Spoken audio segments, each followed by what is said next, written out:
Banyakubahwa mwese dushimishijwe nuko duhuriye hano kugira ngo tuganire ikibazo cy'umutekano muke uri mu karere kacu. Iki kibazo ntabwo ari ikibazo gitangiye vuba, ni ikibazo kimaze igihe. Ubu ni inshuro ya gatanu iki kibazo kigaragaza mu buryo bw'intambara. Murumva rero ko atari ikibazo gitangiye uyu munsi, si nabwo bwa mbere tukiganira hano, n'ibindi bihe twigeze kukiganira n'inteko. Bwa mbere niba twibukiranya neza, intambara y'96 u Rwanda rujya muri Zaire icyo gihe gucyura impunzi. Icyateye ibyo bibazo n'ubu kiri mu bitera ibibazo dufite uyu munsi. Icyateye intambara y'98 yazanyemo ibihugu byinshi byo mu karere, u Rwanda rukisanga muri ibyo bibazo. Ni ikibazo kimwe nacyo kidatandukanye n'igitera ibibazo by'uyu munsi. Intambara z'umutwe witwaga CNDP zatangiye muri 2006 kugeza 2009. Ni intambara zifitanye isano zatewe n'ibitera ibibazo by'umutekano mucyo dufite uyu munsi. Intambara za M23 za 2012 kugera muri 2013 ni intambara zatewe n'ibibazo n'uyu munsi bihari. Iki kibazo ubwite tuvuga uyu munsi ni ikibazo cyatangiye 2021 kikaba kigejeje iki gihe 2025. Ubwo rero ni inshuro ya gatanu rero hari cycle y'ibibazo biteye gutyo, kandi byose bishingiye ku mizi ibitera imwe, nta tandukaniro.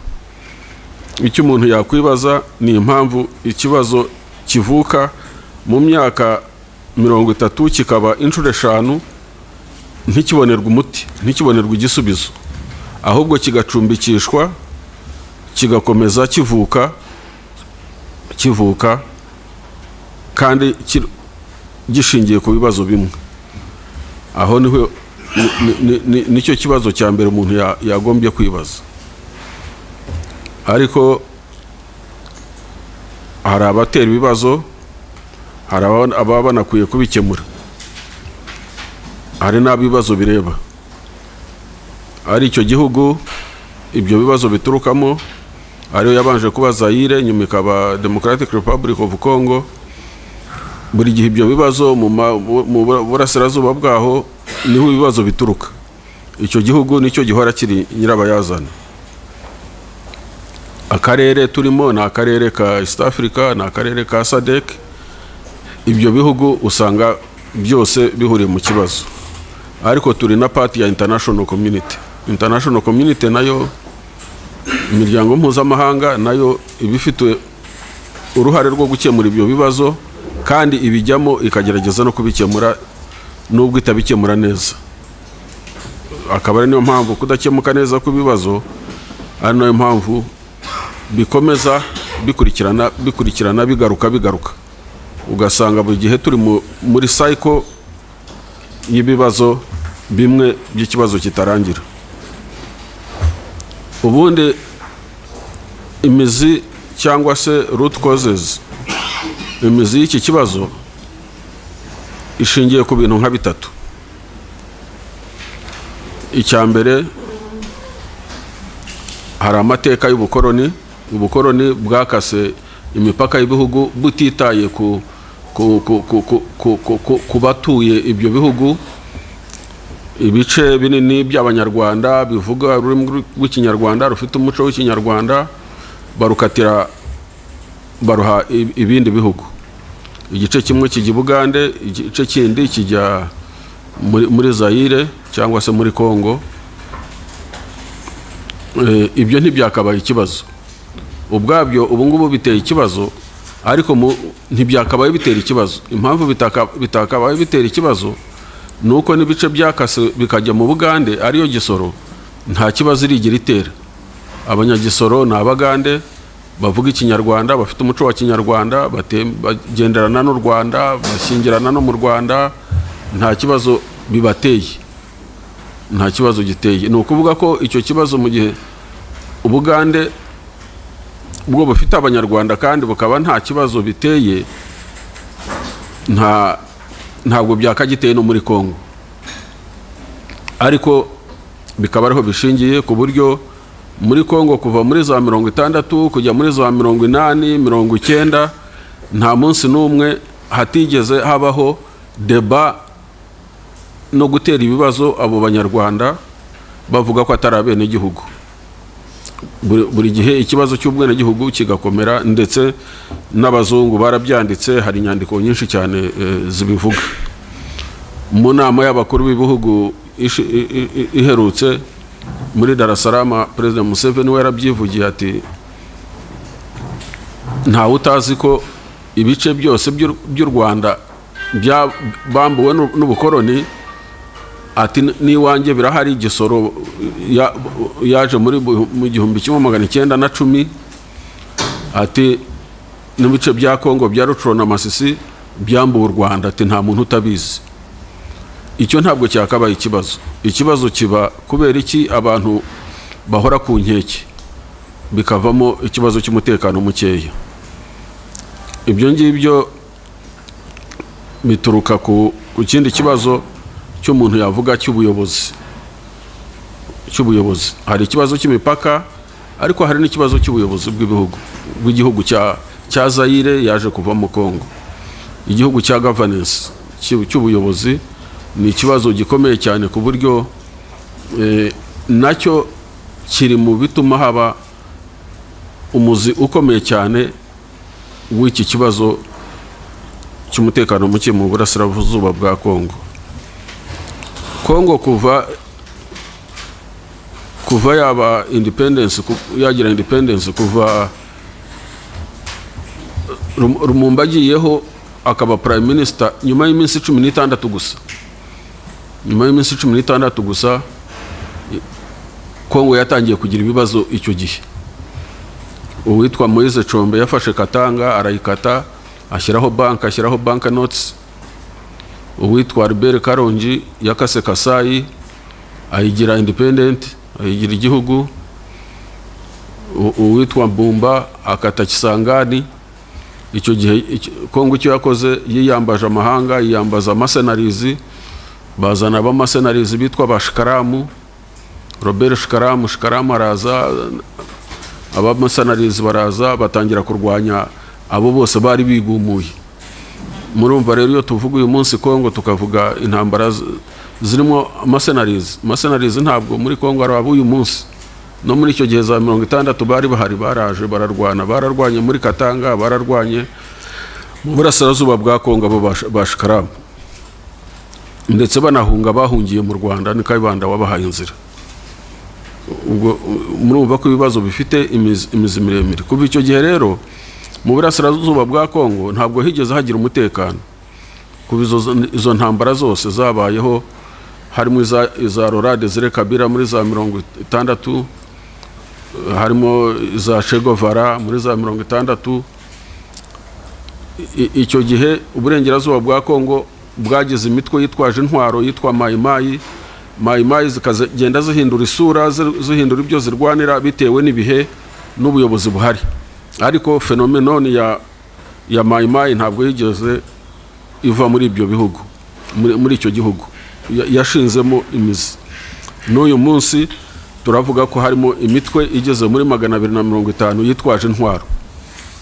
Iyo mitwe iyo tuyivuga uyu munsi, hari igihe dutekereza ko iyo mitwe ibayeho uyu munsi. No, iyo mitwe ibayeho kumara imyaka hafi 60, ariko ikagenda yiyongera cyangwa igabanuka bitewe n'ibihe, cyangwa ikagenda ihindura ibyirwanira. So rero ikibazo cy'imiyoborere cyangwa cya governance muri Kongo ni ikibazo nacyo gifite uruhare runini cyane mu bihabera, mu kibazo cy'umutekano mukeya gihari. ikindi kibazo cya gatatu ni uruhare rwa international community internationale. International community nayo ifite uruhare runini cyane muri ibi bibazo byose bibera muri Kongo.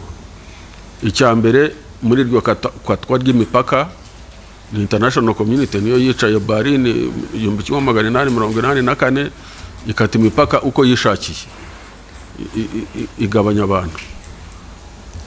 Icya kabiri, international community niyo igena ayo mategeko mpuzamahanga n'iki byose, ariko international community yagiye, UN yagiye muri Kongo kuva 1960 n'ubu ikiriyo, igabanuka ikiyongera bitewe n'ibihe, ariko imiryango mpuzamahanga yakomeje ibayo.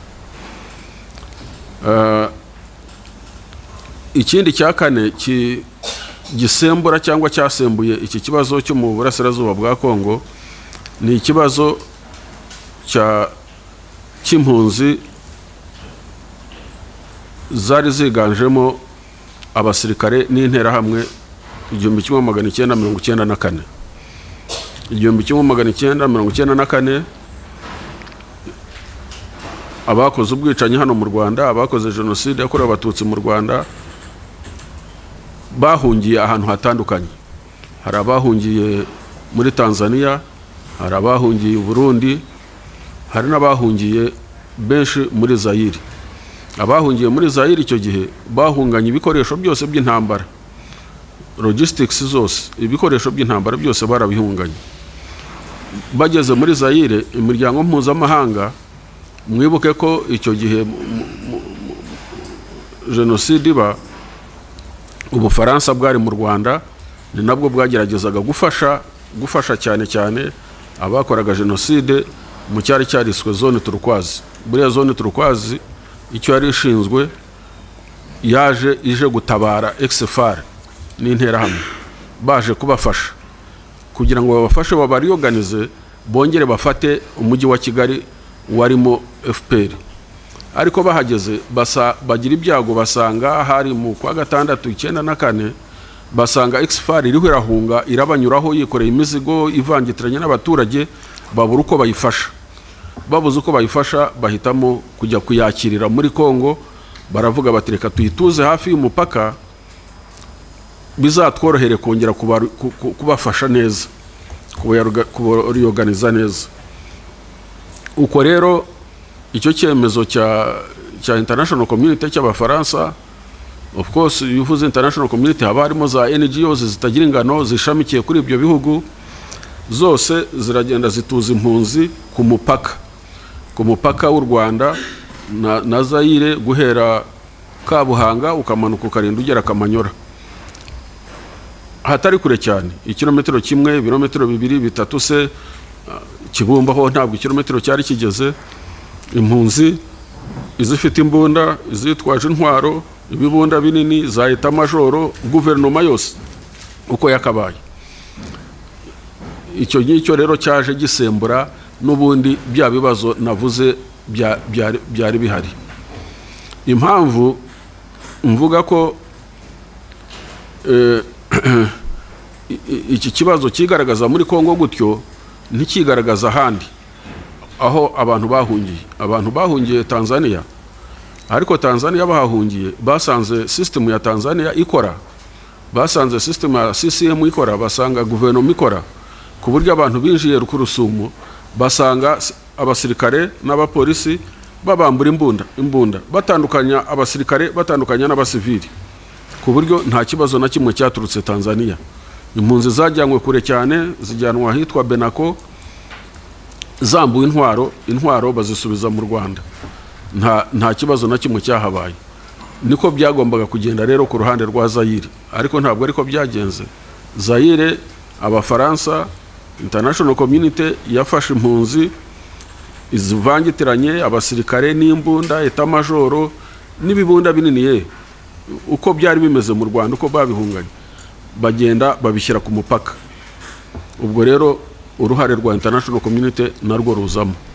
Twari tuvuze uruhare rw'ubukoroni, twari tuvuze uruhare rwa governance ya Zaire, imiyoborere, none harimo n'uruhare rwa international community. International community yatuje abo bantu hariya. Ubwo basanze already muri Congo hari societe imeze exactly nk'uko u Rwanda rwari rumeze. Uko barusize mu burasirazuba bwa Congo ni nako basanze urundi Rwanda urwo rwaturutse ku bukoroni. Basanga representation ari imwe, basanga ethnic dispensation ari imwe. Uko babasanze uko basize mu Rwanda niko babasanze hariya. Ari nayo mpamvu bahageze bagatangira gukora kwica n'ubundi nk'uko bicaga hano mu Rwanda. Abacitse kwicumu abahunze barahunze 94, 95, 96 barahunze baza mu Rwanda. N'ubu baracyari impunzi mu Rwanda. Nyuma y'imyaka 30 baracyari impunzi. Impunzi zigeze hafi 100,000. Abandi bahungira za Uganda, abandi bahungira Burundi, ariko abandi bahungira hano mu Rwanda. Ubwo rero ikibazo cyari gisanzweho muri Zaire cy'abanyarwanda bavuga ikinyarwanda b'abakongomani cyari muri za deba cyo kubima ubwene gihugu, cyo kubambura ubwene gihugu. Noneho hikubisemo ikibazo cy'amacakubiri, ikibazo cy'ingenga bitekerezo ya genocide. Noneho kiba kiburusobe, kiba kibi cyane, kandi bigizwemo uruhare na international community ituje abo bantu ku mupaka ikabarekera n'intwaro. Nibwo hatangiraga intambara z'igicengezi, bifashijwemo nabo babahaga intwaro, ari mu buto wabahaga intwaro, ari abafaransa babatrainingaga, abari mu nkambi ku mipaka bari trained. Intambara z'igicengezi ziyogoza akarere, uturere t'u Rwanda twegereye Zaire, cyane cyane za Musanze, Nyabihu, Ngororero, Gisenyi, Rubavu, Rutsiro n'ahandi.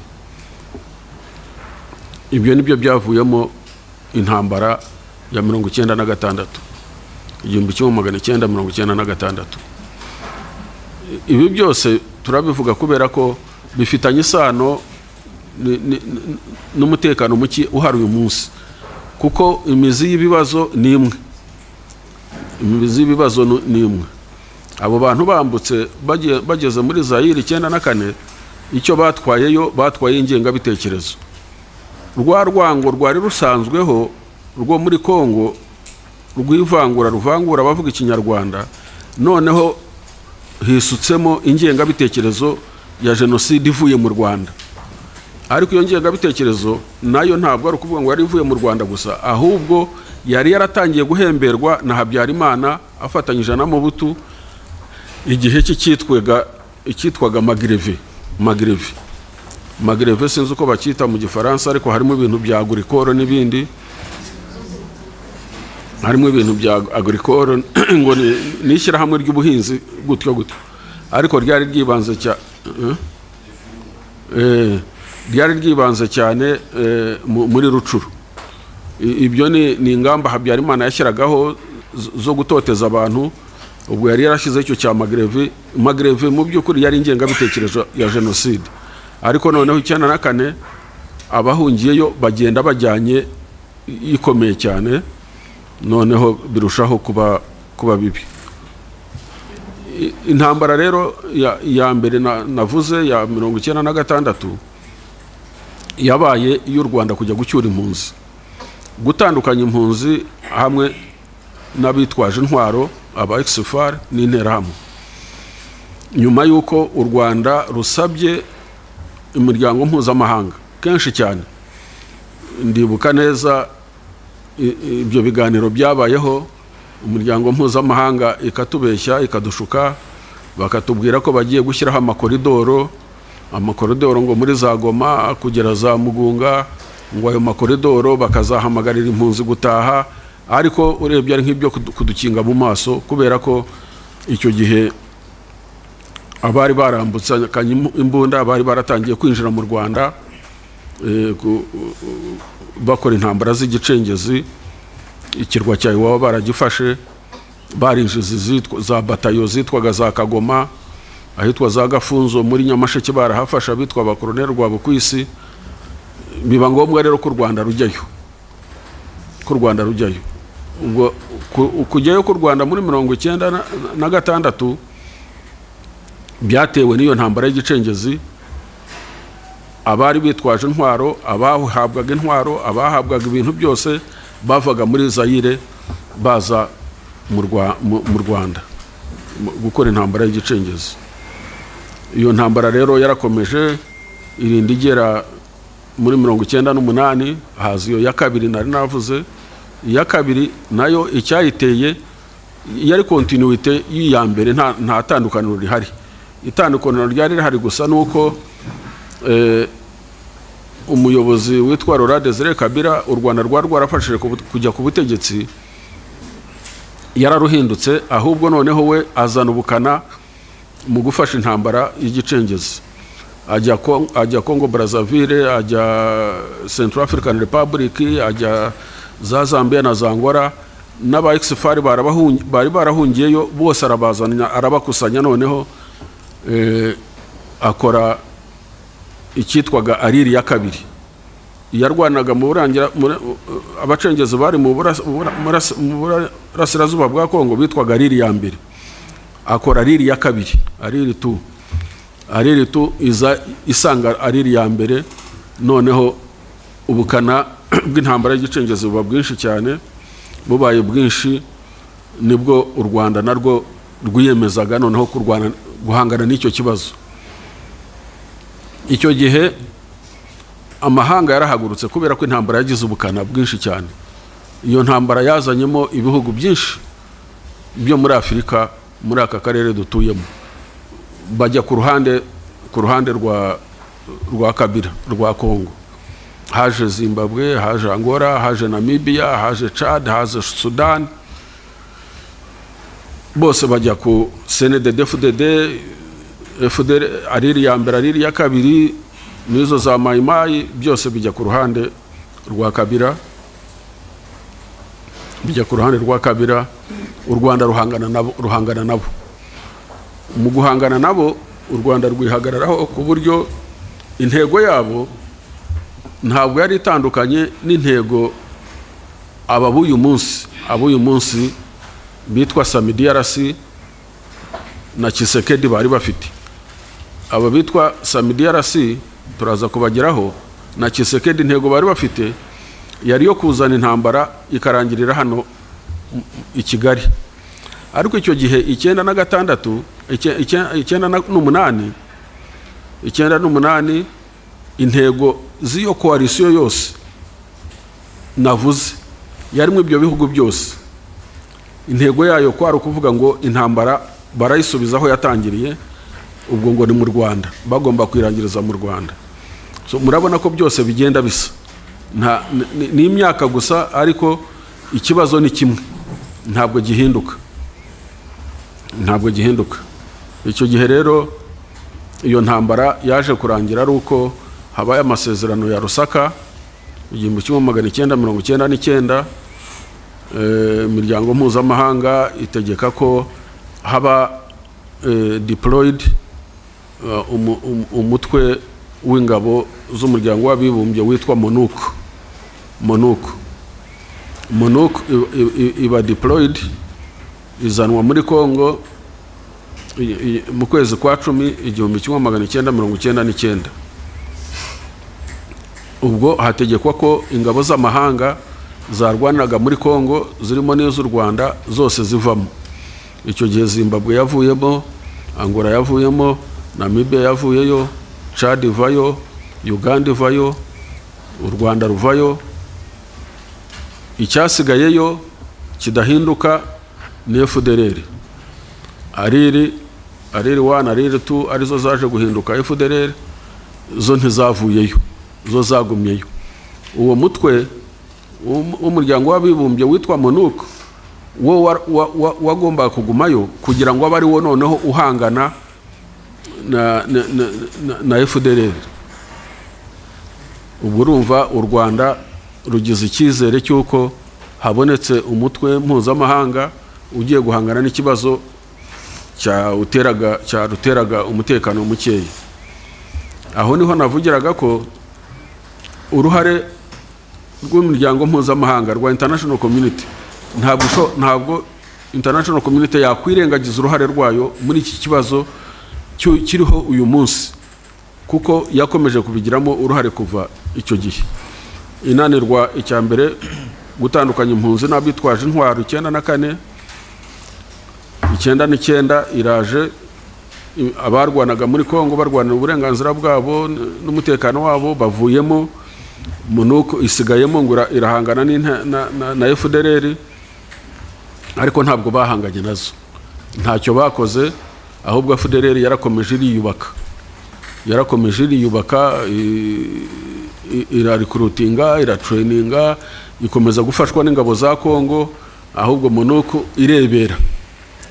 Si no kurebera gusa, ahubwo no gucuruzanya, bagacuruzanya amakara, bagacuruzanya amabuye y'agaciro, bagashyiraho za bariyeri, bagasoresha imisoro, bakabana bakasangira mu tubari. Ni ibintu byari bizwi, ntacyo umuryango mpuzamahanga wigeze ukora. Birakomeza, byageze muri 2021 mu kwezi kwa gatanu, FDLR itera u Rwanda, iratera, noneho itera ku mugaragaro, batera ari ibihumbi 9, batera mu majyaruguru.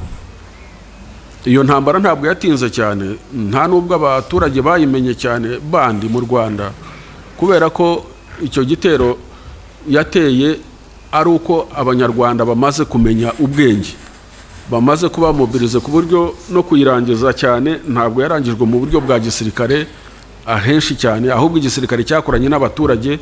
Abaturage benshi cyane nibo barangije iyo ntambara, ba mu majyaruguru nibo bayirangije, cyane cyane abagore. Iyo ndayivuga kubera ko nari mpari, narayirwanye, ariko nzi ko abagore nibo bayirangije ku giti cyabo hafi, kuko abagore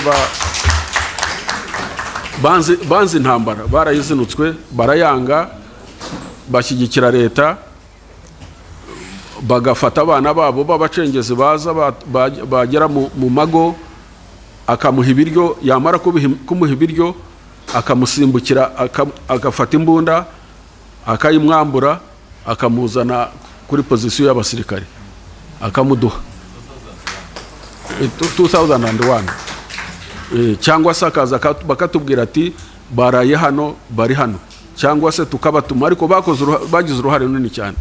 Iyo ntambara rero isa naho mu Rwanda irangiye vuba mu kwezi kwa gatanu 2001. Bigeze 2006, kwa gutotezwa kw'abantu bavuga ikinyarwanda gukomezwa na leta ya Kongo, kurakomeza cyane, ndetse abasirikare babo, ingabo z'u Rwanda zivuyeyo, abari abasirikare babo aho babavangaga mu ngabo za leta bakicwa, bagatotezwa, nibwo ubwo bwicanyi bwabayeho bwatumye abasirikare bavuga ikinyarwanda bikubira mu mutwe witwa CNDP, batangira kurwana mu burasirazuba bwa Kongo muri 2006. Bararwana bageza 2009. Bagejeje 2009, leta ya Kongo icyo gihe wari umuyobozi ni Joseph Kabila, yiyambaza u Rwanda, aravuga ati aba bantu nimumfashe twumvikane. U Rwanda ruramufasha, kandi koko barumvikana. Bamaze kumvikana, basinyana n'amasezerano. Ayo masezerano yasinywe kuri 23 z'ukwa gatatu 2009, 23 z'ukwa gatatu 2009.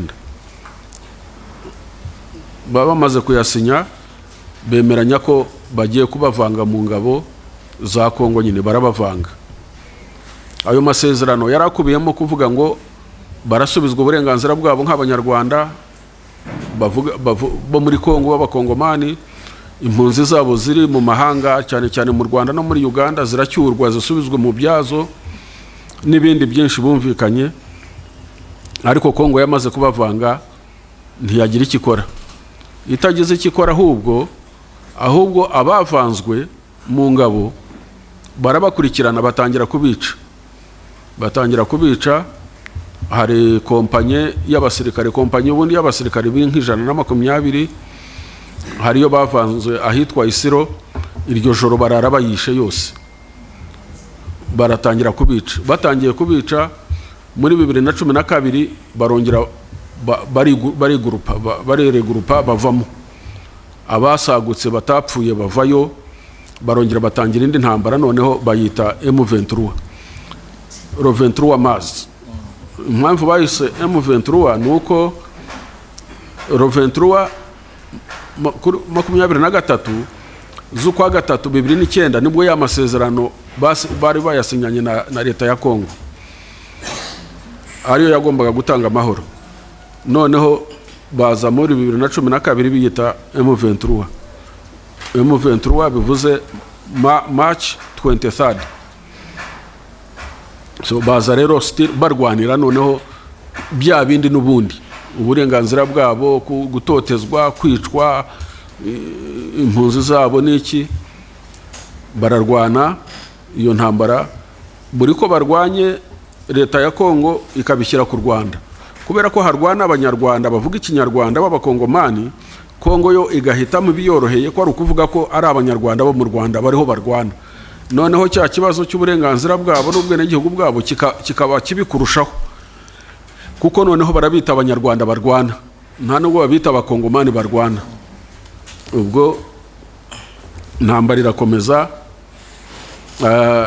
Igeze 2013 international community ikora reaction. Ubwo ariko urumva international community irongeye iragarutse, ntabwo ibura, irongeye isubiyemo, ijemo noneho mu kibazo, irongeye iragarutse, iza noneho ifasha Kongo kurwanya M23. Icyo bakoze, bahamagaje ibihugu bitatu, aricyo South Africa, Malawi na Tanzania, bagikubira mu cyitwaga Force Intervention Brigade. Iyo Force Intervention Brigade iza ifite manda n'ibikoresho bihagije byo kurwanya M23. Urumva reaction ku bantu barwanira uburenganzira bwabo, ku bantu bari bavanzwe mu ngabo za Kongo bakicirwayo, bakagaruka kubaza no kurwanira uburenganzira bwabo. Community international ije noneho ijije kubarwanya, ntabwo ijije kubumva no kumva icyo barwanira, ahubwo ijije kubarwanya. Iraza irabarasa. Ni nabwo bwa mbere mu mateka ya UN Peacekeeping Force hakoreshwa imbaraga zingana kuriya. Nibwo bwa mbere hakoresha drone, nibwo bwa mbere hakoreshwa uburyo bwo kurwana, atirare n'ibindi bihambaye mu buryo bungana kuriya. Imbaraga zifite ubukana butari bwagaragaraho na hamwe kuri force ya international community, kuri force ya UN ni hariya bwagaragariye. Bakoresheje imbaraga nyinshi cyane kuri M23. Icyo gihe MONUSCO yindi yitwaga MONUSCO yagiyeho 19 yari yarahindutse MONUSCO. Muri 2010 yari yarahindutse MONUSCO.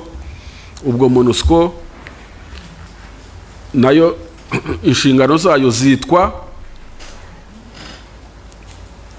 zitwaga ngo gustabiliza Kongo.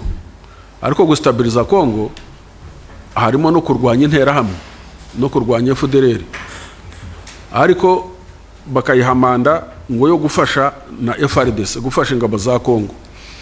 Aho ngaho hakaba ihurizo rikomeye cyane.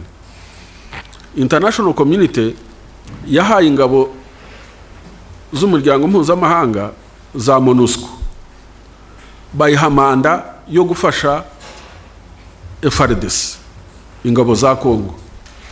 Ariko ingabo za Kongo zikaba zifatanya na FDLR, kandi agatsiko k'impuguke kitwa UN Group of Experts koherezwa na UN buri gihe kugenzura umutekano mu karere n'abawufitemo uruhare. Buri gihe muri Loni batanga raporo y'uko ingabo za Kongo zifatanya na FDLR, bakagatanga muri UN, bagatanga raporo muri UN. Ariko UN igacaho igaha manda MONUSCO gufasha FARDC. Ubwo murumva niba UN iha MONUSCO manda yo gufasha FARDC kandi ziko FARDC ifatanyije na FDLR, ni ukuvuga ko UN ibihaye ubufasha FDLR. Nicyo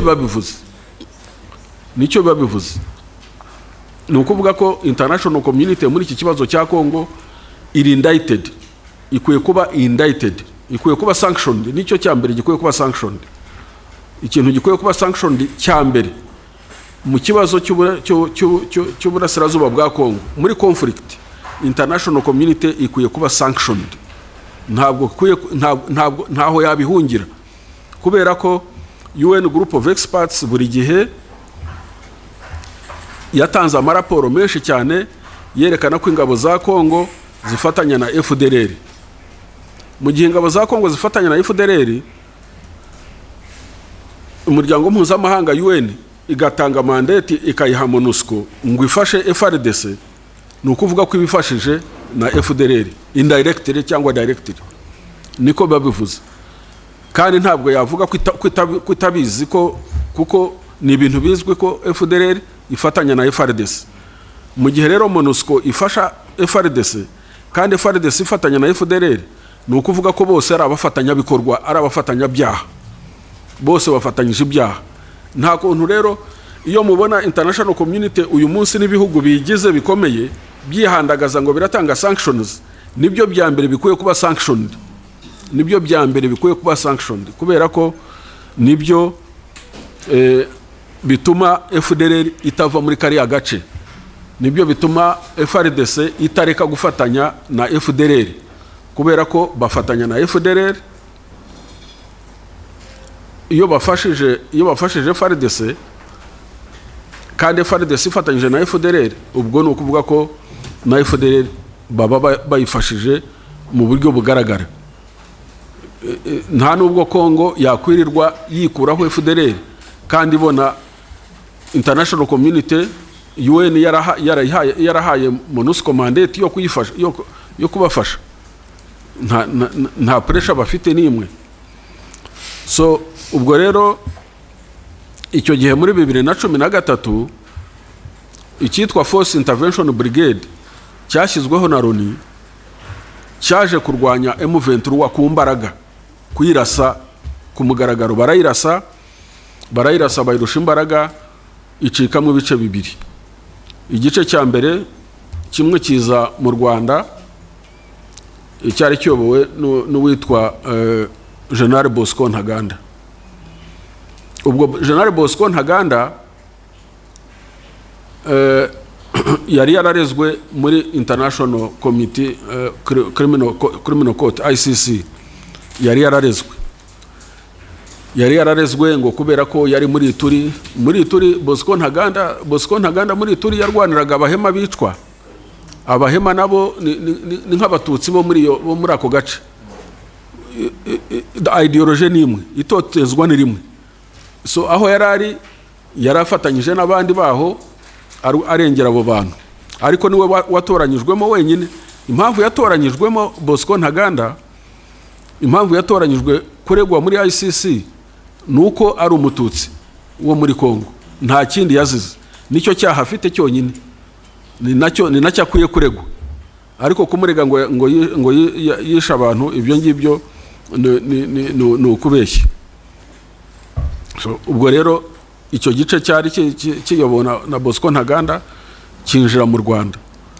U Rwanda rwanga kwiteranya n'imiryango mpuzamahanga, rubwira Ntaganda ko rutari bumwakire. Ntaganda kandi koko abura aho ajya, yitanga muri ambasade y'Abanyamerika hano i Kigali. Abanyamerika baramufata bamujyana muri Hague. ari muri hegi ajya arafungwa. Igice kindi cyari cyobowe na General Makenga, Sultan Makenga, cyo gihungira muri Uganda. Igice cyahungiye mu Rwanda, cyinjiye mu Rwanda, twakurikije amategeko mpuzamahanga agenga abitwaje intwaro, twabambuye intwaro bose tubakura hafi y'umupaka, u Rwanda rubajyana muri Ngoma. Baba muri Ngoma badafite intwaro. Izo ntwaro zaje kwandikwa, zirabarurwa, zisubizwa, zihabwa MONUSCO. MONUSCO izaha leta ya Kongo. Ni ukuvuga ko u Rwanda ntacyo rwabazwaga, ntacyo rwaregwaga bijyanye n'abo barwanyi binjiye mu Rwanda muri 2013. Twebwe twari turabere impunzi abo basore n'inkumi bagiye Ngoma, bahise biyandikisha ko basezeye intambara, bajya no muri HCR, abariho babarirwa. Ni ukuvuga ko twebwe Kongo ntacyo yatubazaga, kuko nta murwanyi wayo twari dufite.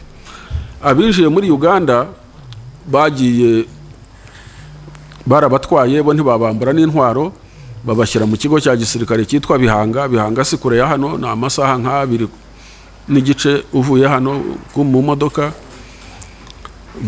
Bajyayo, bajya muri icyo kigo, babamo 2013 na 14, 15, bigeze na 16 barambirwa kuba mu kigo. Abo bari muri Uganda bavamo n'imbunda zabo, baragenda bajya mu birunga bya Sabyinyo. Mu birunga bya Sabyinyo ku mupaka wa Uganda na Kongo, nta nubwo ari ku mupaka wa Kongo n'u Rwanda, bajya ku mupaka wa Uganda na Kongo. Bajya mu birunga, barahaguma, batangira kwiyubakira aho ngaho. Ubwo bategura nyine ngira ngo kuzasubira mu gihugu cyabo imbere, ariko baguma binegetse aho ngaho ku gace ka Uganda atari muri Kongo. Barahaguma. Muri 2018 nibwo Perezida Tshisekedi yabaga perezida wa Kongo. Aba perezida wa Kongo mu buryo namwe muzi bwo yagiye hose butindeho, uwari Perezida Kabila aramuha ku bwumvikane, aramubwira ati basinyana amasezerano uburyo bazakorana, ajyaho. Icyo gihe mwibuke ko Perezida wa Repubulika y'u Rwanda niwe wari chairperson wa African Union. Nka chairperson wa African Union, perezida mushya wa Kongo ugiyeho n'igihugu kimaze igihe mu bibazo nk'ibyo ngibyo, gihora kiduteza ibibazo, gifite FDLR. Perezida wacu yumva ko kwegera Tshisekedi akamufasha, akamubanira neza, ko ari byo bizafasha gukemura ibyo bibazo. Perezida wacu afasha Tshisekedi, aramuvuganira. Yari umuntu wiviriye iyo ngiyo, ibyo yakoraga murabizi, ntabwo bubitindeho.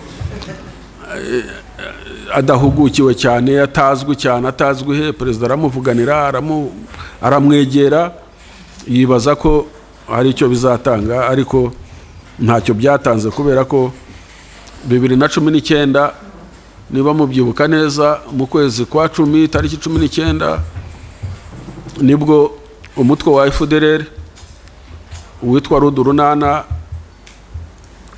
wateye mu Kinigi, wica abantu bacu, n'abariko barapfa, barongera basubira muri Kongo.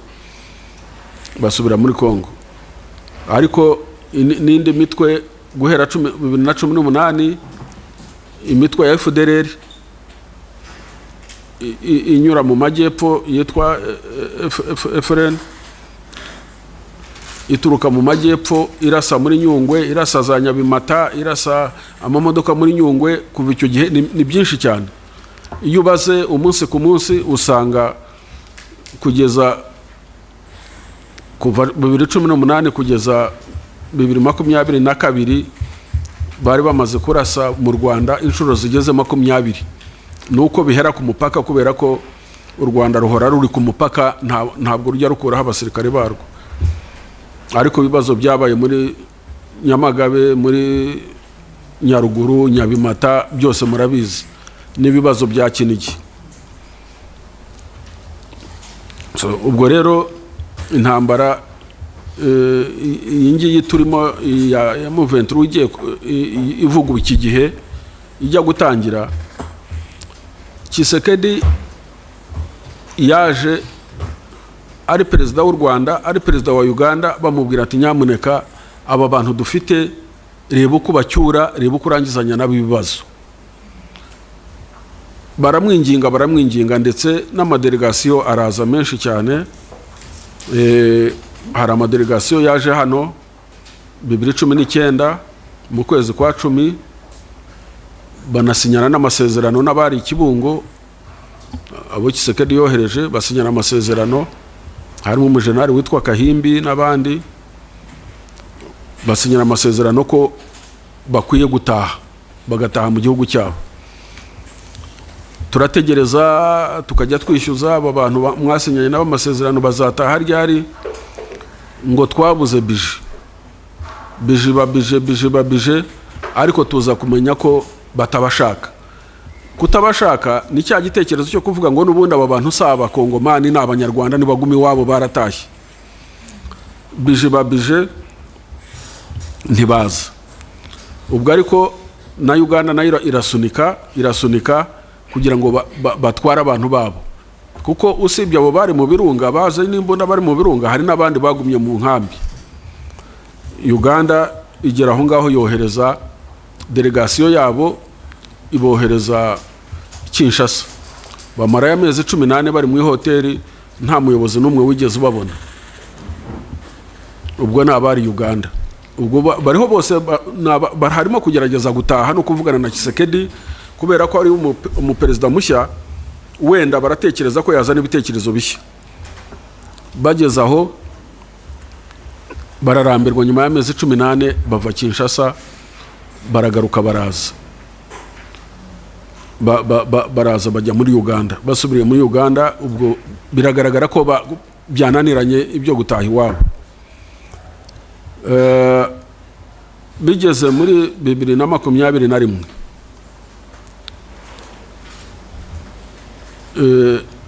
Tshisekedi ati ngiye gushaka igisubizo cya Kivu. Ati igisubizo cya Kivu nuko ngiye gushyiraho icyitwa état de siège, state of emergency. State of emergency ni ukudeklarara ko ari ibihe bidasanzwe, ari ibihe by'intambara. Akuraho abayobozi bose muri Kivu b'abasivili, guhera kuri ba guverineri kugera kuri ba burugumesiteri n'aba conseiller n'abandi bose, abasimbuza abasirikare. Abantu bayoberwa ibyo ari byo, ariko tukibaza ko wenda hari ikintu kizima ariho ategura. Naho we yateguraga intambara, yateguraga ibyo yise gupasifiya Kivu na état de siège. We yateguraga intambara. We umuti yasanze ukwiye wo gukemura ikibazo cy'abavuga ururimi rw'Ikinyarwanda ari ukubarwanya, ari ukubarasa. Ashyiraho ikindi cyiswe intercongolese dialogue izabera Nairobi. Icyo gihe Perezida Museveni aramwinginga cyane, aramubwira ati uvugane n'abantu bawe, ati abantu bawe mugomba kuvugana, ati mugomba kuvugana mugahurira na Nairobi. Hari habaye inama y'abakuru b'ibihugu, ati jye nabazana mukanavugana abantu bawe bagataha mu mahoro. Tshisekedi yanga kuvugana nabo, ashyiraho intercongolese dialogue, azana ya mitwe yindi yose yitwaje intwaro igeze muri 100 ngahe.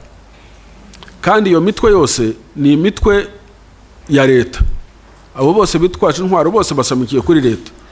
Nabo umujenerali, nabo umukoroneli se, nabo umudepite, n'abadepite baba bafite imitwe yabo yitwaje intwaro hariya. Nabo mu ministry, buri muntu aba afite umutwe we. So Tshisekedi ahubwo atwara abo bandi bose muri sare nk'uko nguko. M23 ari ifite ikirwanira, ifite icyo yagasabye cyumvikana, iyo bayirukana mu mishyikirano, bayirukana muri sare, barayirukana, basigamo ba bandi ahubwo bavugira leta, ahubwo bumvikana na leta, ari bo ba leta, badafite icyo bapfa na leta.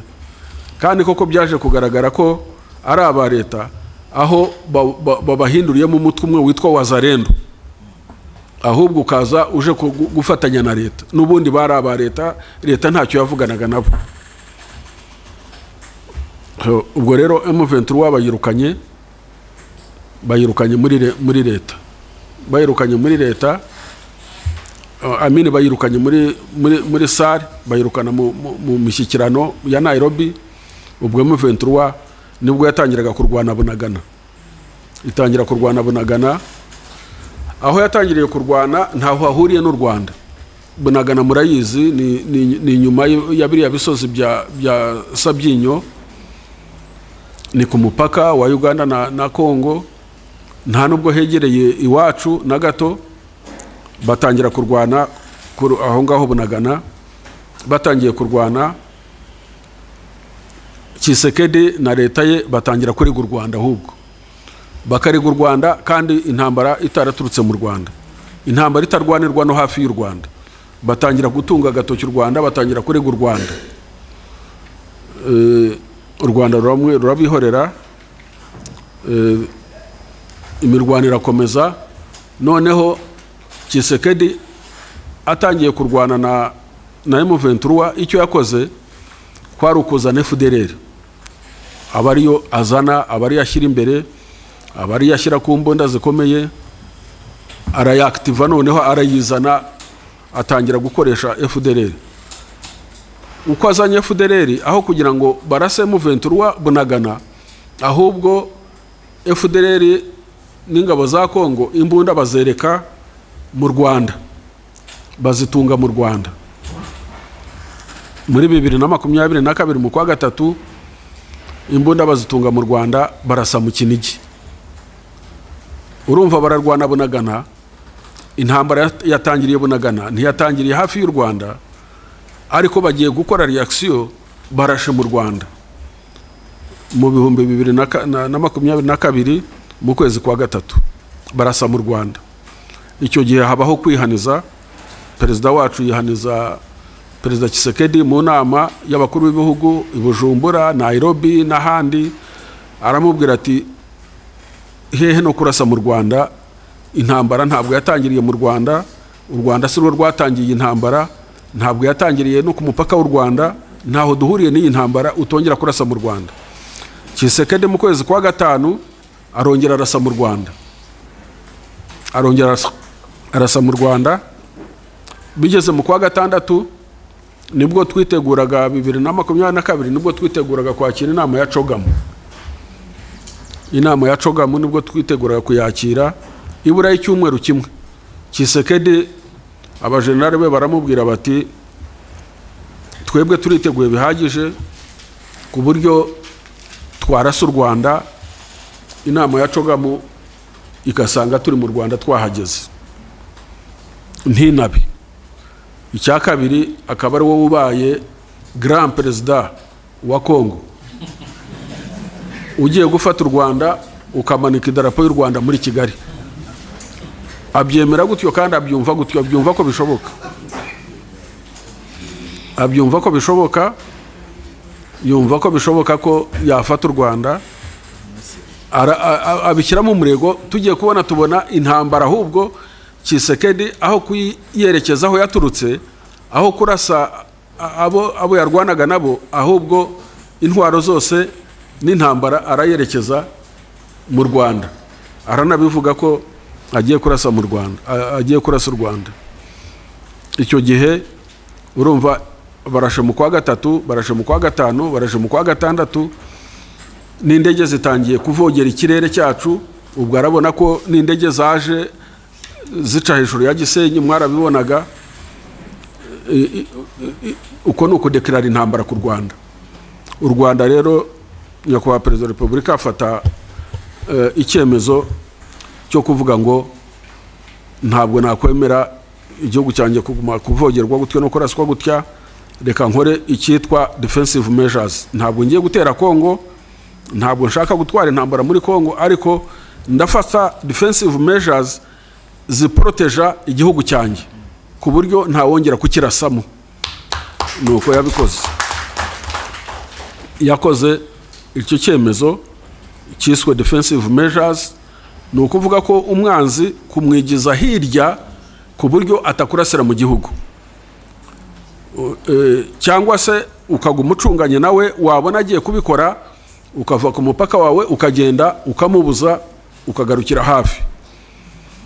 Izo measures rero zaba effective ku buryo kuva icyo gihe byarafashije cyane. Ariko Tshisekedi, inama y'abaperezida b'ibihugu ya East African Community icyo gihe yari yobowe, wari chairperson wa East African Community yari perezida w'u Burundi, ariko abaperezida bose bemeza ko iyi ntambara igomba guhagarara, hagomba kuba imishyikirano hagati ya perezida Tshisekedi n'abo yarwanaga nabo ba M23, ko hagomba kubaho ceasefire, imirwano igahagarara, kandi ko biyemeje kuzana ingabo zabo zikajya hagati y'ingabo za Kongo n'ingabo za M23. Ubwo ariko u Rwanda rwo rurareklama FDLR. Ubwo twatangiye kubaza FDLR, Tshisekedi wayizanye ute? FDLR iriho irarwana, FDLR yaba integrated, u Rwanda rwo rurabaza FDLR ikibazo cya FDLR. So ubwo ibihugu bya East African Community bizana ingabo zabyo. Abatanze ingabo ni Uganda, ni South Sudan, ni Burundi na Kenya. Kenya abariyo iziyoboye. Habaho ceasefire, kwemeranya guhagarika imirwano muri Rucuro. Noneho ingabo za East African Community ziswe East African Regional Force ziradeployinga hagati, zijya hagati. M23 yari yirukanye ingabo za Kongo na FDLR yazigejeje mu birometero hafi 100, ihagarika imirwano. Ubwo ariko international community nayo irakurikira, irabaza, ariko pressure nkuko bisanzwe irayishyira kuri M23, irayishyira kuri M23, irayishyira no ku Rwanda. Intambara aho kugira ngo ube intambara ya guverinoma ya Kongo na M23, itangiye kugenda bayihindura intambara y'u Rwanda. Bavuga ngo M23 nirekere ku Rwanda, bakabwira ngo u Rwanda nimubwire M23 ireke ku Rwanda. Kandi M23 ntiyavuye mu Rwanda, M23 ntirwanira ku mupaka w'u Rwanda. Ndetse na perezida w'Umufaransa, perezida Macron, yinginga perezida wacu, aramubwira ati ubwire M23 isubira inyuma ibirometero 100. Ati jewe ndabihagararaho, irasubira inyuma, ntacyo iri bube, kugira ngo imishyikirano abantu bumvikane. M23 yasubiye inyuma ibirometero 100, ahubwo Tshisekedi ayikurikira kuyirasa. Kandi abari wabisabye ngo isubire inyuma ntiyabajije impamvu Tshisekedi yayikurikiye kuyirasa, yari icecekeye. Ndetse basaba na perezida wacu ngo babwire M23 ngo ive muri Bunagana. Yari yafashe Bunagana, ngo rwose turakwinginze. Uko kumwinginga ngo fasha, ngo kuko ubazi muvuga ururimi rumwe, uko kumwinginga niko kwaje guhindukamo ko M23 ifashwa n'u Rwanda. Bakabikora bavuga ngo bati turabinginze u Rwanda nimutubwirire bari abasore bareke ku Rwanda. U Rwanda rwabikora, ubwo ikibazo kikaba cy'u Rwanda aho kubicyaye M23. Ku buryo nyakubahwa perezida wa Repubulika yasabye M23 kuva muri Bunagana, arayibwira ati noneho barasaba ko muva muri Bunagana nimuyivemo, nta kugira ngo mushobore kumvikana no kujya mu biganiro. Bariho bava muri Bunagana, Tshisekedi arabarasa, abarasa akoresheje FDLR n'ingabo ze, arabarasa. Urumva Tshisekedi we buri gihe yapreferaga kurwana gutsinda gisirikare. Nyirago ni umuntu utazi ibyo kurwana, utazi n'ibya gisirikare, agomba kuba yaribazaga ko ari ibintu byoroshye cyane, cyangwa se n'abajenerali ba Kongo bamenyereye kwiba no gusahurira mu nduru. bakabikoresha kugira ngo abahe ibikoresho babone uko bagushuraho bashyira mu mifuka yabo, baramubeshya ko ashoboye kurwana. So ubwo rero ingabo za East African Community zo zaraje zijya hagati zijya hagati y'imitwe yombi, zijya hagati ya M23 n'ingabo za Kongo, zirahajya ziradeployinga. Amezi zamaze guhera mu kwezi kwa gatatu, guhera mu kwezi kwa gatatu 2023 kugeza mu kwezi kwa 10 nta mirwano yongeye kuba. Mu gihe ingabo za East African Regional Force zagiye hagati y'ingabo za M23 n'ingabo za leta, nta mirwano yongeye kuba guhera 23 mu kwezi kwa gatatu kugera 23 mu kwezi kwa 10. Habaye agahenge, nta mirwano yari hari. Ibyo byagombaga gutanga umwanya wuko hagomba kubaho imishyikirano n'ubwumvikane hagati ya leta ya Kongo na M23, ariko ntabwo ari byo Tshisekedi yashakaga. Ntabwo ari byo Tshisekedi yashakaga. Tshisekedi yashakaga kurangiza intambara mu buryo bwo kurwana.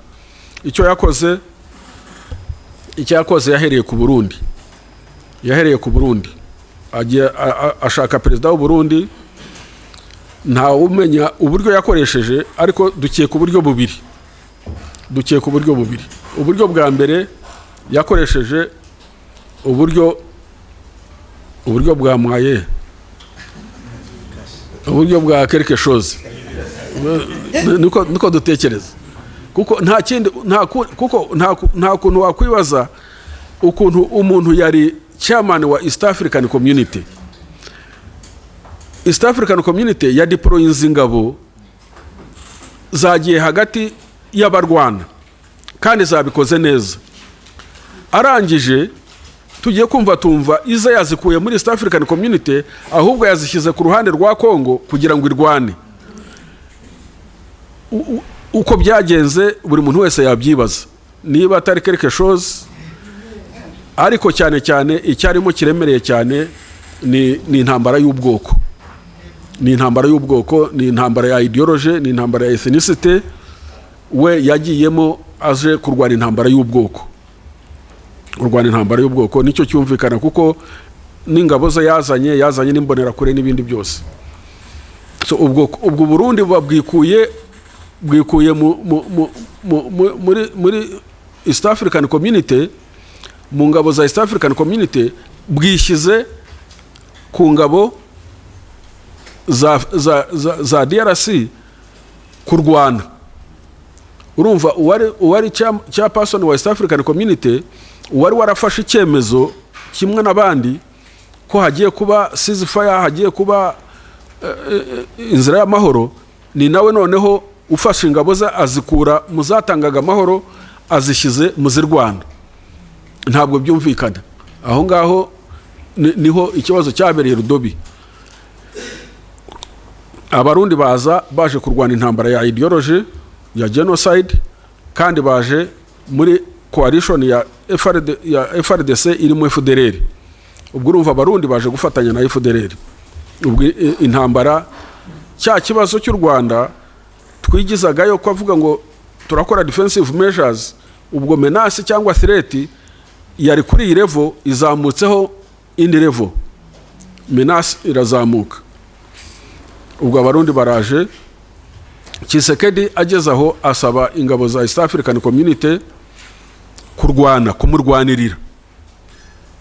Kandi ingabo za East African Community zo zari zaraje gucunga amahoro, ntabwo zari zaraje kurwana. Kandi amahoro zari zayacunze mu mezi 7 zamaze, nta mirwano yabaye, zari hagati.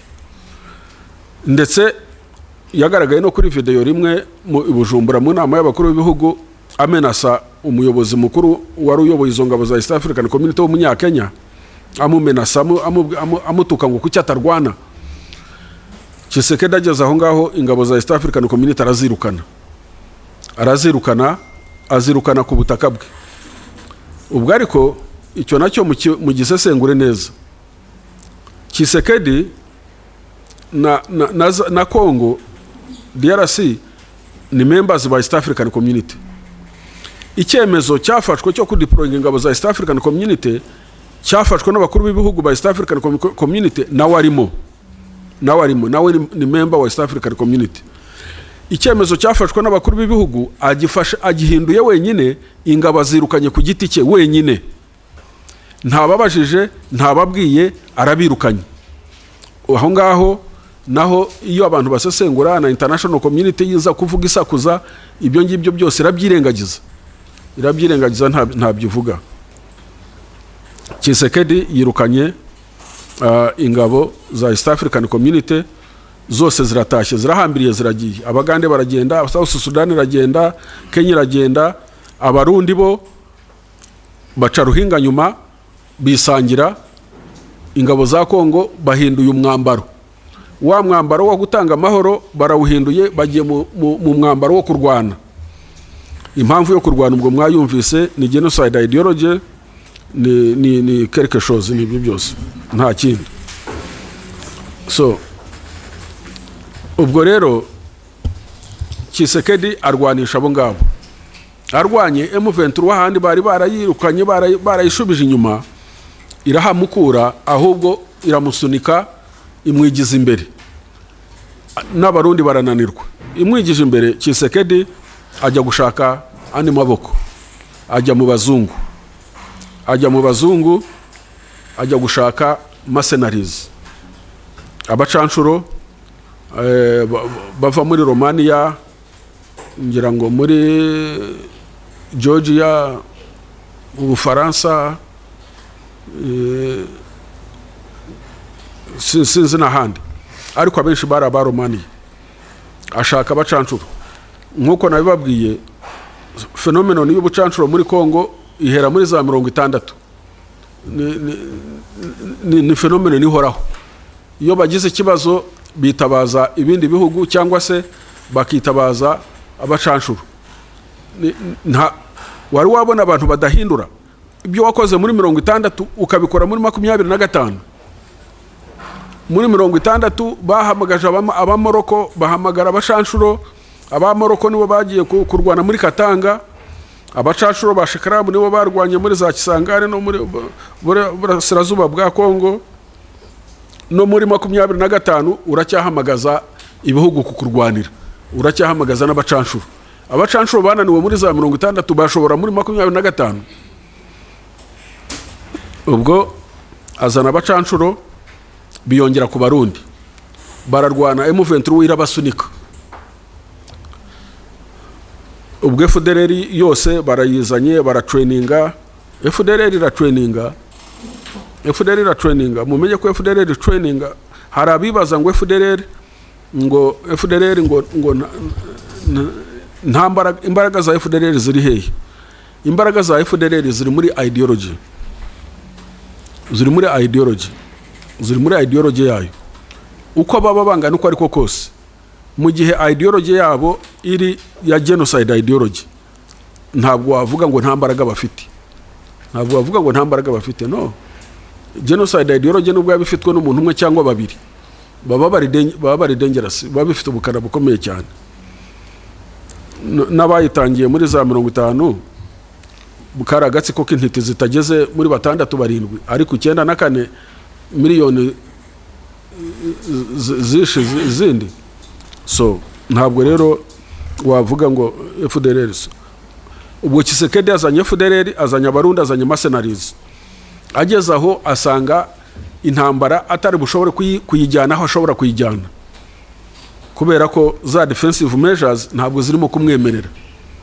Noneho ajya kwitabaza andi mahanga, ajya South Africa, ajya Malawi, ajya Tanzania, azana izindi ngabo ziswe SAMIDRC. Ahangaha muhumve neza, mwongere mubone uruhare rwa international community. Impamvu international community idashobora kuba umwere muri iki kibazo cya Eastern DRC, ifite icyasha ariko ifite na record iri criminal. Kuko ubwo buri mwaka UN group of experts izi mpuguke za UN zihora ziza kureba ngo ibikorwa by'u Rwanda, ibikorwa by'imitwe yitwaje intwaro, baratanga amaraporo agaragaza neza ko FARDC umutwe w'ingabo za Kongo, za leta ya Kongo, ukorana na FDLR. Bagatanga n'amazina y'abantu y'abakomandazi bakorana nabo bakabavuga, ntabwo babihakana. Barangije umuryango w'abibumbye ufatiye Sami DRC iyi Tshisekedi yazanye, irimo SADC, ingabo za SADC, harimo Tanzania, harimo Malawi, harimo na South Africa. Baza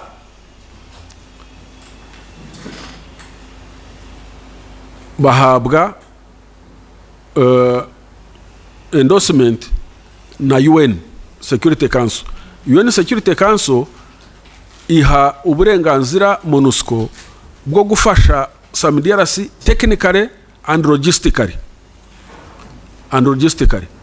Ikosa bakoze muri 2013 kuri Force Intervention Brigade bongeye barisubiyemo muri 2024 barisubiramo exactly the same mistake. Uko bazanye Force Intervention Brigade ikarasa M23 ikayisuka mu Rwanda no muri Uganda, barongeye bazanye noneho bazanye Sami DRC igizwe na zangabo n'ubundi zahoze muri Force Intervention Brigade. Mwibuke kuri mu 2013 ingabo zari zigize Force Intervention Brigade yari South Africa, yari Malawi na Tanzania. Muri 2024 Sami DRC igizwe na South Africa, Malawi na Tanzania. Ariko icyo umuntu yakwibaza, ese ibyo bihugu ko ari bitatu, yaba South Africa, yaba Malawi, yaba Tanzania, bajya kuza gufasha Tshisekedi, bari bazi ko Tshisekedi afatanyije na FDLR?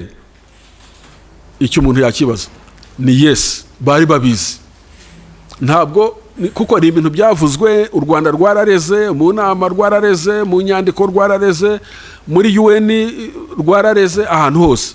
Ni ukuvuga ko yaba Tanzania, yaba Malawi, yaba South Africa yaje gufasha ingabo za Kongo, bazi ko ingabo za Kongo zifatanyije na FDLR. Ni ukuvuga ko nabo baje gufasha FDLR. Murumva aho ikibazo kibera compliqué, naho ngaho ikibazo kigenda kikigobeka kigasobekeranya. Ntabwo ushobora kuvuga ngo ibyo bihugu byohereje ingabo zabo zitazi ko FDLR ifatanyije n'ingabo za Kongo. No, ni ibintu byari byizwe na buri muntu wese. Kimwe nuko abarundi bazi ngo FDLR ifatanyije n'ingabo za Kongo, nabo bakaza bajemo.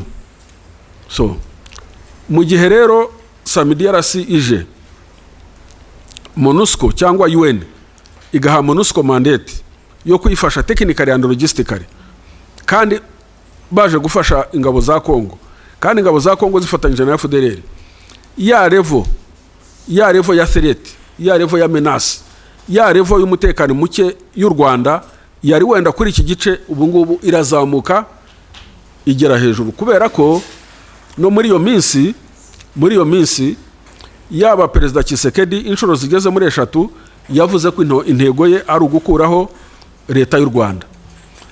Perezida w'u Burundi muri iyo minsi ajya Kinshasa avugana n'urubyiruko, nk'ushinzwe ukurira urubyiruko mu rwego rwa EU, abwira urubyiruko ko azafasha urubyiruko rw'u Rwanda gukuraho ubutegetsi bw'u Rwanda. Mu gihe Tshisekedi avuze ko azakuraho ubutegetsi bw'u Rwanda, Ndayishimiye akavuga ko azakuraho ubutegetsi bw'u Rwanda, kandi bombi bakabikora mu buryo bwa gisirikare, bakazana ingabo. Sami DRC ikaza muri ayo magambo, ikaza ishyigikiye uwo mugambi. Ni ukuvuga ko menace ku Rwanda yahise izamuka.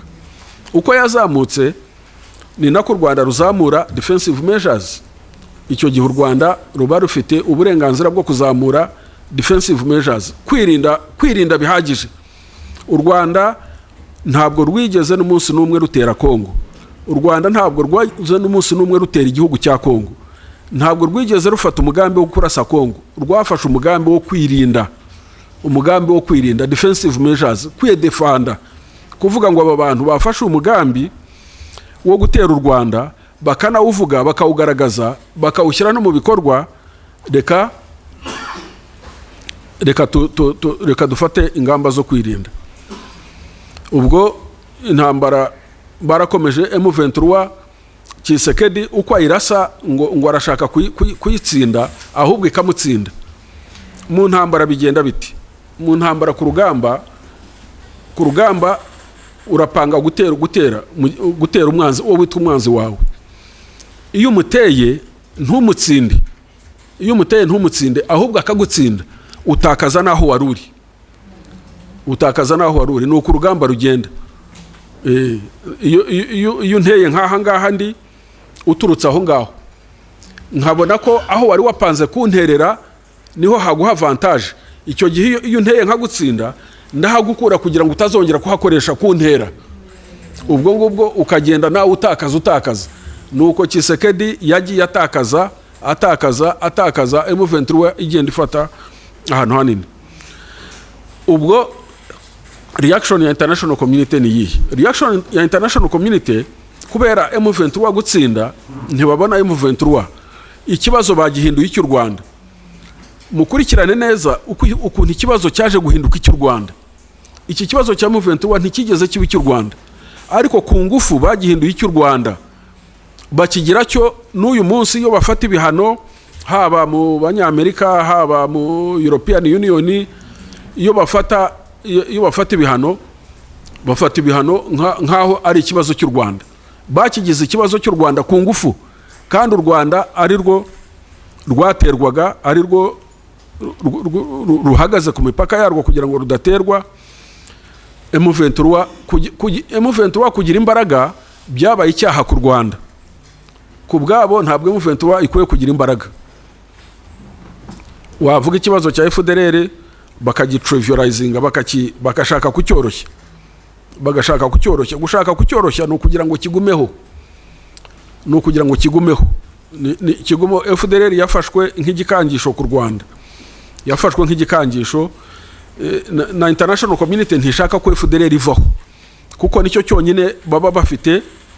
Ni nk'umuntu afite imbwa y'inkare mu rupangu, washaka abantu ko badaca imbere yawe ukagumushumuriza wire kuri bakanga. So FDLR yabaye igikangisho.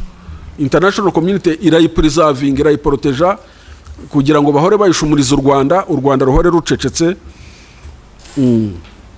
So byageze aho rero, Kongo imaze kuneshwa, kurushwa imbaraga irushwa imbaraga na M23, itangira ikibazo ku cyiti cy'u Rwanda. International community kuko nayo yabigizemo uruhare, nayo ikibazo cyiti cy'u Rwanda. Ubwo habaho pressure z'uko abantu bakwiye kumvikana, Kongo n'u Rwanda bati nimwumvikane, bashyiraho inzira ebyiri. Inzira ya mbere ni iriya nzira ya Nairobi process ireba M23 na Kongo. Inzira ya kabiri ni Rwanda process ireba icyo u Rwanda rupfa na Kongo. Icyo u Rwanda rupfa na Kongo ni kimwe, ni FDLR, ni no kurutera, ni ugukoresha FDLR no kurutera. So imishyikirano rero irakomeza kugeza ubu. Ejo bundi mu kwezi kwa 12 tariki 14 bijya guhagarara, hari hamaze kuba inama inshuro 7 muri Angola, muri Rwanda, biyobowe na perezida wa Angola. Noneho u Rwanda rukavuga ruti ikibazo cya Kongo cya M23 bakitiriye u Rwanda, ntabwo twavugana na Kongo itarangiza ikibazo cyayo na M23 kitwitirirwa, nibakirangize. Kongo iti ntabwo mvugana na M23, ndavugana n'u Rwanda. Naho Kongo mu myumvire yayo nta M23 ibaho, nta M23 b'abakongomani babaho, ni abanyarwanda. Nivugana n'u Rwanda ikibazo cya M23 kiraba kirangiye, kuko M23 n'u Rwanda n'ubu ntibarabemera ko ari abakongomani. aho ngaho niho ikibazo gikomereye cyane. So ni naho imishyikirano ya Nairobi yahagarariye ngo perezida wacu ntiyagiyeyo kwifotoza gusa, nta kindi cyari kumujyanayo, kuko mu gihe ikibazo cya M23 cyari cyaraganiriwe muri izo nshuro 7 zose, byagera ku itariki 14 z'ukwa 12 2024 Kongo ikanga ngo ntiyavugana na M23, ubwo u Rwanda ntacyo rwari kugiye gukora, kuko abakongo bumvaga kuvugana n'u Rwanda bihagije, bidakeneye kuvugana na M23 nkaho itabaho. So ubwo rero bihagararira aho ngaho, amahanga arahaguruka ngo u Rwanda yarwaciye ibintu, ngo ntirwagiye perezida ntiyagiye muri Angola, kandi ntacyo yajyaga gukora muri Angola mu gihe Kongo itemera kuvugana n'abantu bayo, ahubwo ikumva ko kuvugira muri twebwe ariko kuvugira kuvugana na M23. So ibyo rero byarahagaze. M23 Tshisekedi akomeza kugaba ibitero. Tshisekedi yakoresheje imbaraga nyinshi cyane, yakoresheje imbaraga, ntimushobora kumva imbaraga Tshisekedi yakoresheje yibaza ngo ararasa M23 nayirangiza akomeza arase n'u Rwanda. Ubwo turavuga nka FARDC yonyine ntabwo iri hasi y'ibihumbi 100. FARDC yabaye mobilized iki gihe cyose, ntabwo yajya hasi y'ibihumbi 100. Kuba bigaragara ku rugamba icyo ni ikindi kibazo, ariko kumobiliza bikaza byarageze hafi ibihumbi 100. Abakongo kubazanye bose siko bajya ku rugamba, siko bajya ku rugamba. Hari abakuramo imyenda bakambara ingutiya z'abagore bakihisha, hari abagera gute, abagera ku rugamba ntabwo ariko bangana ariko bose, ariko abamobilijwe ni hafi ibihumbi 100.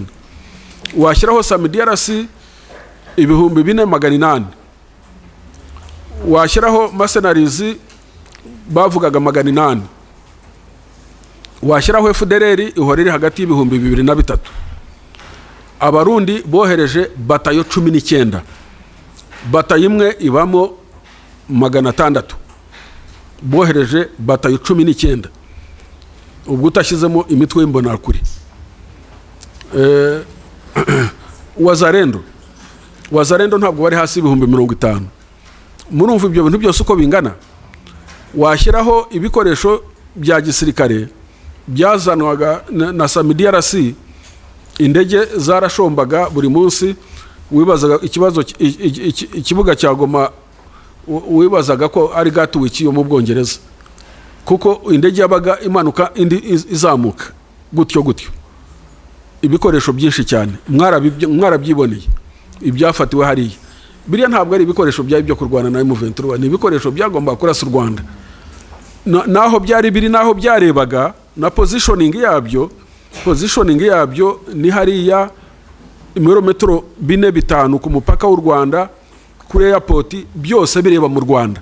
Ibibunda bya rutura byinshi cyane, ubona ibirasa ibirometero 50, ibirasa ibirometero 20, ibirasa ibirometero bingahe, amoko yose atandukanye, ariko byose byabapfanye ubusa, byahindutse ubusa. M23 kubera ko ifite ikirwanira kandi Tshisekedi akayiteza umurindi, na international community kayiteza umurindi. Uko international community ibangamira itumva ikibazo cyayo, ni nakurushaho kugira ubukana. Buri umuntu yarwanira ukuri agira imbaraga nyinshi cyane. Iriya ideology ya genocide bakoze ku mugaragaro, ubonye listi y'abantu y'abayobozi ba Kongo, bahamagariraga ubwicanyi ku maradiyo, ku mavideo bifata ku mugaragaro, bahamagara abakongomani ngo bice barye abatutsi. Listi ni ndende cyane, igeze nk'abantu 60, ariko nta numwe muri abo ngabo, nta numwe international community ira sanctioning, nta numwe. Kandi ibyo bahamagariraga abantu kwica abantu barabikoze, abantu baratwitswe, bagatwikwa mu makara, mu mapine, bakabarya, kuri za video birahari, bakabica, bakabatema. Abantu barapfuye. Nk'ubu mu maprizo ya Kongo yonyine abatutsi barimo bafunzwe barenze 500, ariko nta muryango n'umwe mpuzamahanga ushobora kubaza, nta n'umwe urigera ubibaza unabivuga, nta ubivuga n'umwe, barabiceceka, ariko agatoke bakagatunga u Rwanda gusa. Ubwo rero M23 ibyo byose, icyo gikoalisho cyose sinzi ko mukibuka neza, ngira ngo nsubiremo mbari, hari FARDC, hari FDLR, hari mercenaries, hari abarundi, hari SAMIDRC igizwe n'ibihugu bitatu, hari Wazalendo. Ibyo byose M23 irabyirukankana, ibifatana Bukavu, ibifatana Goma, ibifatana Sake. Ikibazo noneho mu miryango mpuzamahanga kikaba ngo M23 irakura he imbaraga zo gufata aho hose.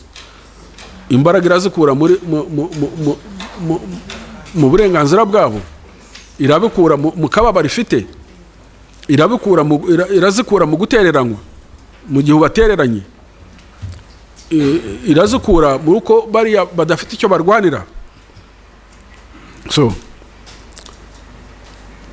Goma rero imaze gufatwa na Bukavu imaze gufatwa, imiryango mpuzamahanga irasakuza. Ubu noneho ikibazo ntikikire M23, ikibazo kibu Rwanda, bashyira ku Rwanda, uruhare rwabo bararwirengagiza. N'ibyo ngibi barimo ngo by'ibihano by'ibiki, ariko ikibazo cyo kigomba kumvikana, kigomba gukemuka once and for all. Ibyo bita once and for all. Iki kibazo kimaze inshuro 5 navuze, 96, 98, 2006, 2012, 2021, 2025 kigaruka. Ubu iki nicyo gihe cyuko gikuye kurangira burundu, abantu bakemera bakajya mu mizi yacyo, bakareba ikigitera, bakakiganira, bakakirangiza. Ubu rero kubera ko izi regional blocks ebyiri, East African Community na SADC zisanze muri iki kibazo, SADC SAMIDRC ni ingabo za SADC, habaye icyemezo cyuko izi regional blocks zombi zihurira Dar es Salaam. SADC na East African Community bemeranya ko bagiye guhuza, hari ibyo bemeranyije. Icyambere, imirwano ihagarare, imirwano kubanza guhagarara. Icya kabiri, ba chef d'état major ba East African Community na SADC bakajya kuri tere, bakabanza bagahura, bakajya kuri tere, bakareba ko imirwano ihagaze. Ikindi, kureba umutekano w'abaturage n'ibyabafasha ko bibageraho. So ibyo byose rero no gushyiraho abahuza bashya. Bya bindi Perezida Uhuru yari afite Nairobi process, Perezida wa Angola afite Rwanda process, zombi zidahuza. Ubu ngubu bemeranyije ko Nairobi process na Rwanda process zihuzwa ikaba imwe, ndetse n'abahuzwa bakiyongera, abahuza bakiyongera. Ubu babongereye, twabonye bongeramo abandi amaraso mashya. Bongeyemo Perezida Obasanjo wari Perezida wa Nigeria, bongeyemo wari Prime Minister wa Ethiopia Desalegn, bongeyemo na Uhuru nawe yagumyemo. Wenda abo batatu nibashyira hamwe bagahuza, bakumva ikibazo cya DRC na M23 n'ikibazo cy'u Rwanda nacyo kigakemuka, turibaza ko biza kugira icyo bitanga. Ariko mwumve ko mu gihe akarere ka Afurika ndetse na African Union yumva ikagezwaho ibyavuye mu ihuriro rya East African Community na SADC, bakabiha umugisha, African Union ikabiha umugisha, ikavuga ngo bikomeze ikibazo bagikemure politikare, amahanga yo, international community yo yafashe yindi nzira, yo irashakira u Rwanda ibihano. Uko ushakira u Rwanda ibihano ni ukuvuga ko Tshisekedi niyumva ko u Rwanda rushakirwa ibihano, na bya biganiro ntazabijyamo, ntabyo azajyamo, ntabyo azitabira, kubera ko the international community yo iramushyigikiye. Ariko buriya international community kireba niki? International community ni ibihugu. International community irareba amabuye y'agaciro.